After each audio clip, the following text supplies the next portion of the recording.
Nowhere to go in a serious bang between the two nations, both out, and well, we're just dropping out literally like flies, just partly because of misjudgments and pretty fundamental ones too. Oh dear me, that's a lot of damage to the side pod of the South Africa car, as well as damage done to Italy. Oh, that is such a shame after all the hard work that all these guys have done over the last week or so. It's just so demoralising to see that, and the Italian car out of the race as well, and the rescue crews are going to try and get those cars out of the gravel trap so they can get the yellow flags withdrawn. But poor old Adrian's out there just jogging back. It's not been a very good day, or not a very good weekend for him, I'm afraid. He did pick up 3 points for his 6th place finish in the sprint race. Remember, under the rules now, change of rules for this season, you can drop your worst weekend. You drop the whole weekend, you drop both race results effectively, and I think it may well be that South Africa will end up dropping their scores from here. Yes, I think a lot of teams will take that opportunity, and it's one of the rule changes which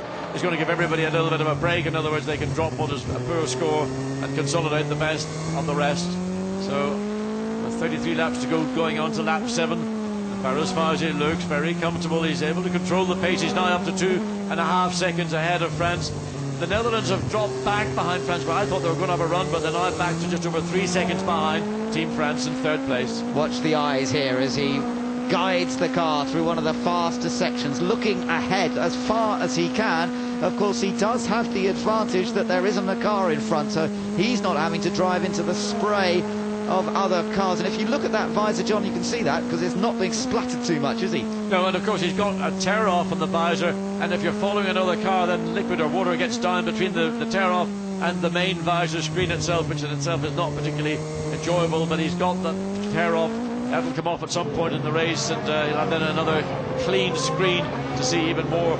But when he makes his first pit stop, which he's bound to do between laps 8 and 16, then he's going to go back out into the field and will be behind other cars, of which most will be slower than he is. Drive-through penalty has been given to Team China. We're not sure what it's for yet. It may have been something to do with the way he rejoined, perhaps, after his spin earlier, but that's just conjecture for the moment. But he will have to come through the pits on a drive-through penalty. There you are, looking at New Zealand. I thought he was coming in a bit quick. He may get away with this. Oh, just.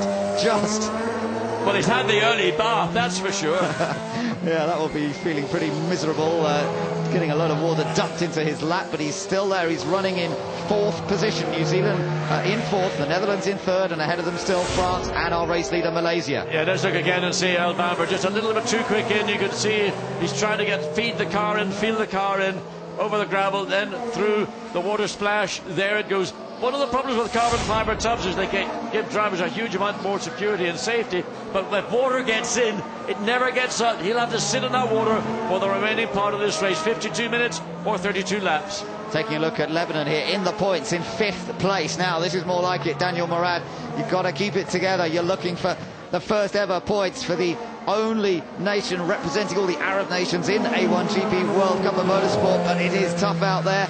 And this youngster, he's done well in the past in the junior categories, Formula BMW in the United States. He's won that title. He's been racing Formula Atlantic, in fact, this year in the States, up against Nigel Mansell's sons, amongst others. And he's been doing pretty well in that series. And here he is now in A1GP. Well, there's no question, in my mind, he's got a lot of natural ability, but he doesn't seem to know where to sort of control it. He just drives beyond. There's another driver running directly behind Portugal, Philippe Albuquerque, somebody who also only got his car literally at the last knockings on Friday night. And Philippe Albuquerque was one of those drivers we were very impressed with as he came into A1GP to conclude the 3rd series. First pit window is open. I wonder whether we'll see people come in early. Looks like Australia are going to come in early, and they are often the fastest of the guys in the pits. They have a very well-drilled crew, and they're very quick with their pit stops. But Australia at the moment running in 7th place. They are behind this group that we're looking at, Lebanon, Portugal, but in the background, about 9 seconds back actually, is Team Australia. I just wonder the wisdom of coming in early. You're on wet weather tyres, you're trying to get those tyres to temperature. Would it not be wiser to run to the end of the pit stop window before you make your pit stop? Because when you go out on a new set of tyres, they will take then time to get back up to temperature. And the hope is, as Malaysia's in as well, so they're the first car in, maybe the thinking behind it is that you might have a track that has actually begun to improve. Just wait and see. Malaysia clearly, like Australia, feel come in at the earliest opportunity.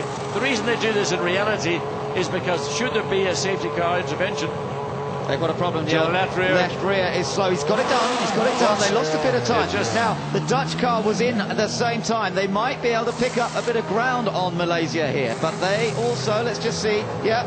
Oh no, they've got a problem with the right rear. That's a little bit slow. He hasn't got it done up yet. Come on, come on, come on. He's trying to get that air gun to work. No, it won't work. No, it's not the nut. He's got a problem with the nut. So there we see Lebanon goes out as well. And good stop for Lebanon. Big changes going on these pit stops. Problem with the Netherlands car. They've lost position. They've lost a lot of time. So back out onto the racetrack. And in fact, going out behind, I think that is not just Indonesia, they're going out behind as well. Lebanon, I think it was Lebanon who made a very good stop. Australia, what is their stop like? Not bad. And they get their car underway. And France lead this race now. They've not been into the pits yet. So France are our new race leaders.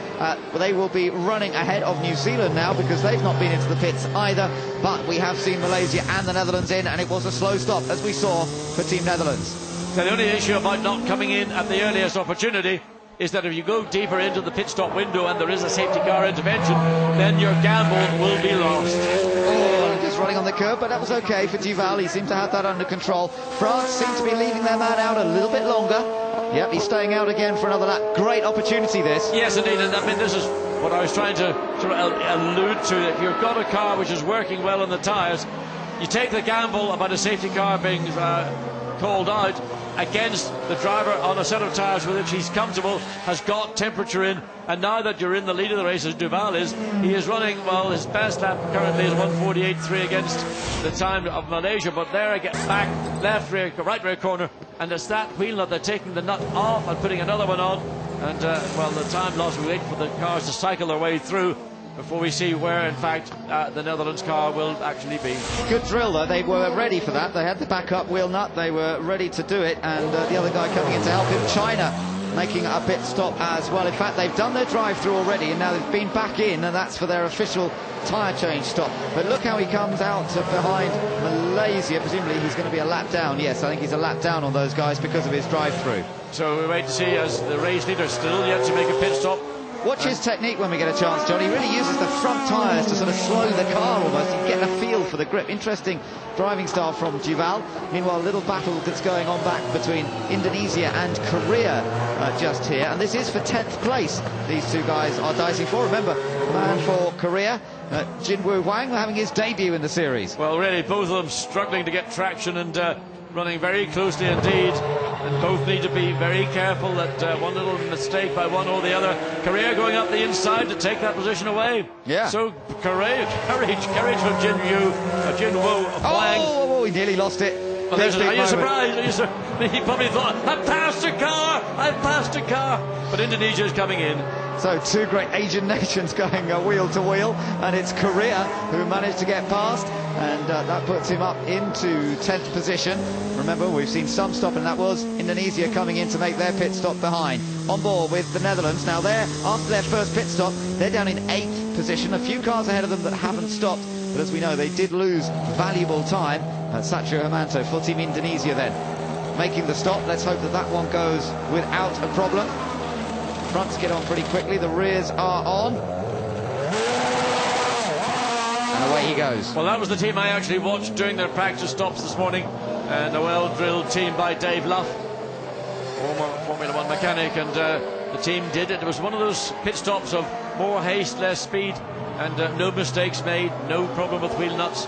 So Indonesia go out, and they will benefit from that in the overall scheme of things. New Zealand running second now, so they had not been into the pits for their stop yet. Earl Bamber is running some 9.5 seconds, quite a long way behind Team France. It's France with a very healthy advantage currently from New Zealand in second, and with Portugal not having stopped yet, they are now sitting third, courtesy of Philippe Albuquerque. So you've got a bit of a difference in strategy going on here between some of the top teams. Some of them have gone for the early pit stop. Now they have to stop before lap 16. At the moment, we're on lap number 12.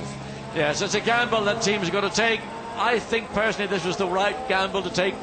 I'd rather keep my driver out on a set of tyres with you. If he's comfortable and his lap times are competitive lap times, leave him out, bring him in at the last opportunity, and then worry about the next sector between the first end of the first pit stop window and the beginning of the opening of the second. The rain is still pouring down here at Zandvoort. The conditions are not getting any better at all.